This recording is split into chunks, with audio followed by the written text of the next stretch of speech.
Buenas tardes, mi nombre es Wilman Darío Cárdenas Camacho, soy tecnólogo en radiología de imágenes diagnósticas. Los voy a acompañar en este proceso y pues saludarlos a los estudiantes del primer semestre de radiología de imágenes diagnósticas y ¿no? Vamos a compartir un momento aquí agradable, vamos a afianzar y espero que sea de gran ayuda esta guía tutorial que vamos a tener el día de hoy. Vamos a hablar y tratar temas de los principios básicos de la radiología. Y, bueno, entonces, el propósito de esta guía tutorial es ayudarlos y tratar de guiarlos para que fortalezcan y empleen sus conocimientos sobre el tema, buscando fundamentalmente que entiendan y la importancia de saber cómo se generan los rayos X desde su formación, su creación, su aplicación, tanto en su vida académica como en su vida laboral. Entonces, espero que sea de gran ayuda esta información.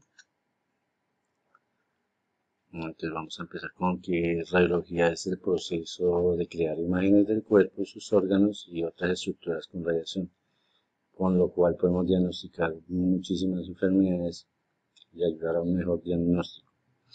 En la radiología convencional lo que consiste es utilizar un amplio espectro de imagen bajo la utilización de rayos X.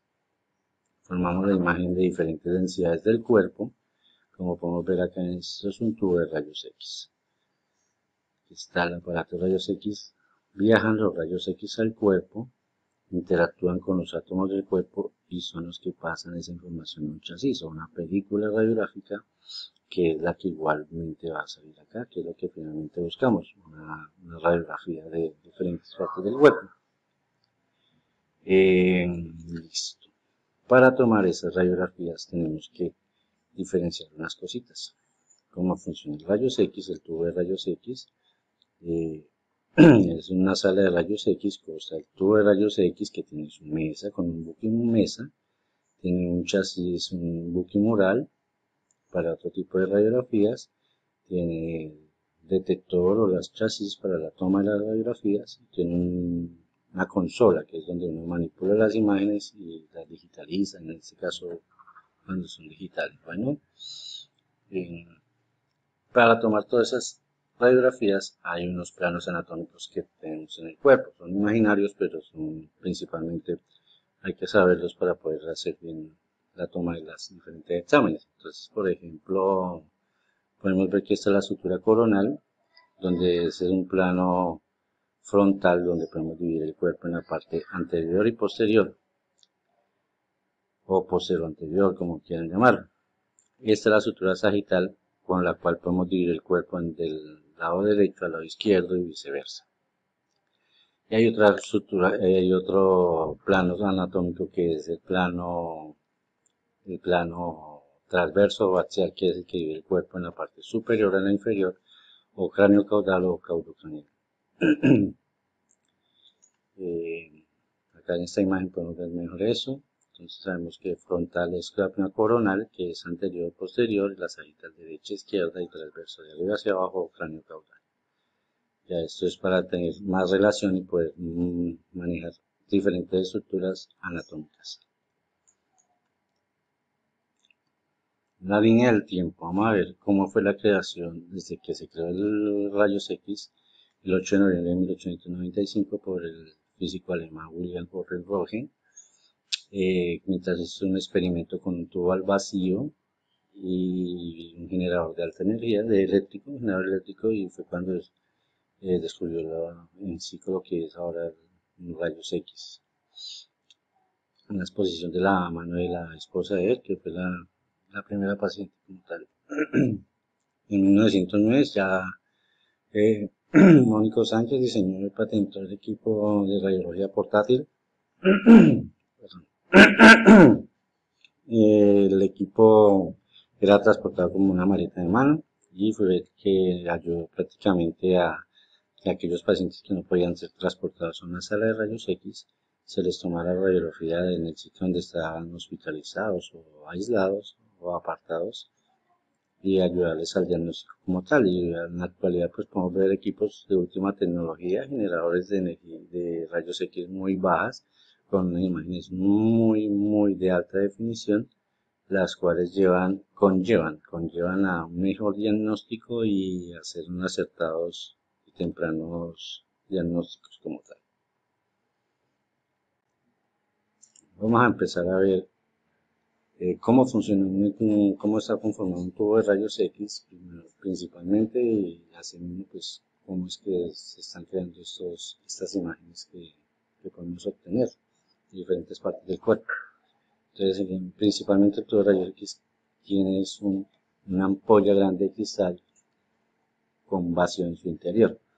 Está recubierta por una carcasa forrada de plomo que tiene dos terminales a cada extremo de alta tensión.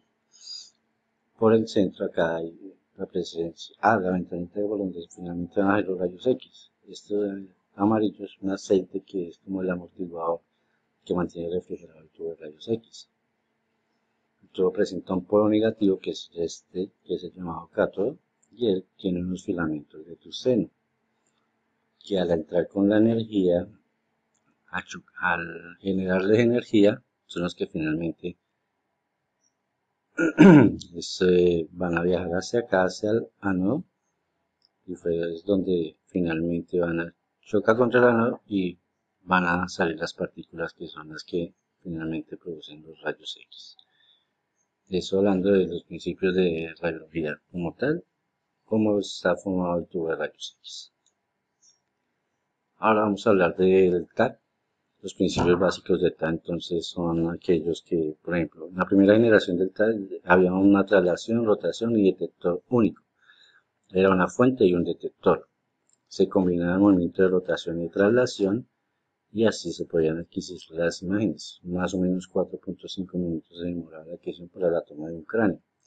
En la segunda ya fue un poquito más rápido. Ya el barrido era angular. El detector ya era con 30 elementos, o sea, 30 elementos en el detector, la imagen era mucho mejor. Y el barrido era lineal. En la tercera generación ya hubo un avance por la utilización del tubo de rayos X y el haz de abanico que se utilizaba. El detector era de 30 a 100 más o menos, entonces la información que brindaba era mucho más rápida. En la cuarta generación hubo un tubo que rotaba los 365 con los detectores eran estáticos, entonces lo que hacía era girar los 365 y esa era como se adquiría la imagen en ese momento. Pero la resolución espacial era muy alta, entonces, pero los cortes eran casi instantáneos y de 2 a 10 segundos, entonces mejoraba mucho la imagen. En la quinta generación, muchas fuentes de detectores fijos que funcionan de forma sincrónica, tiempo de exploración en centésimas de segundos y entre 240 por 240 y 1000 a 1000 píxeles. Las imágenes eran mucho más rápidas. Diferencian de la tomografía convencional y la tomografía lineal, entonces esta tomografía convencional son las que se hace como el corte a corte, se quiere una imagen, se da un tiempo, un espacio y se da otro y así sucesivamente. En el tálico ya se hace es como una espiral, entonces el espiral gira sincrónicamente la fuente y el detector como en una espiral y las imágenes entre corte y corte se hace reconstruir la imagen como tal. Entonces eso es lo que principalmente funciona así. A continuación entonces vamos a ver a realizar un crucigrama, una ayuda didáctica en la página web de EducaPlay para incentivar un poquito lo que es todos estos temas tratados sobre el aprendizaje significativo y colaborativo, pero que sea de su agrado. Entonces aquí vamos a encontrar principios básicos de radiología, entonces por ejemplo, aquí en el primero entonces nombre de la articulación de la clavícula y esternón, entonces articulación externo-clavicular. ¿Listo? Aquí cantidad mínima de proyecciones que debe contener un estudio radiológico, entonces pues puede ser AP lateral, oblicuo lateral, pero generalmente siempre llevan dos proyecciones. Número de vértebras cervicales, entonces todos sabemos que en la columna cervical tenemos 7 vértebras cervicales. Un test radiológico para medir los miembros inferiores, entonces se toma una radiografía y eso se llama, es un test de Farrell. Tipo de vista que divide el cuerpo en anterior y posterior, entonces es la coronal o la frontal, como llamamos. Número de huesos del carpo, ya sabemos que son 8. Tipo de angulación de la radiología cefálica y poálica, en este momento es cefálica. ¿Cómo se denominan los huesos de la mano? Los huesos de la mano pues son los huesos del carpo. Hueso más largo del antebrazo, entonces sabemos que es el radio. Así cositas para afianzarnos más en los conocimientos. La proyección correcta de la mano en la toma, entonces decimos que es en prono. Listo, espero que haya sido de gran ayuda este programa. Las conclusiones, entonces, como principalmente es contextualizar el principio de fundamentos de la radiología aplicables a la vida académica y laboral y ayudar a minimizar los riesgos y tiempos de exposición en la utilización de radiología ionizante. Espero que hayan aprendido y les haya quedado como claro la utilización del tiempo de exposición, cómo se generan los rayos X, cuánto es el tiempo de exposición, que con el fin de no sobreexponer al paciente a tanta radiación por mala toma de radiografías, por mal posicionamiento, porque se daña la película radiográfica, en fin, la idea es el tiempo de exposición reducirlo al máximo para tanto sea beneficioso para nosotros como trabajadores de radiología como para el paciente como tal. Aquí de referente bibliográfico, entonces pues donde básicamente sacamos la información, entonces Delgado Guerrero Félix Arturo del 2014, Imagenología Diagnóstica y Terapéutica, ahí está el link, el enlace, Principios Físicos de la Radiología 2014 y también está el link, el enlace, el video que vieron de cómo está formado el tubo de rayos X, y Azabache Díaz Jorge Gustavo del 2009, Principios de la Radiología del Cuerpo Humano, está también el link. Y eso, entonces espero que haya sido de gran ayuda y haberlos acompañado en esto. Dudas, inquietudes, aquí estamos para aclararlas. No, muchísimas gracias y buena tarde.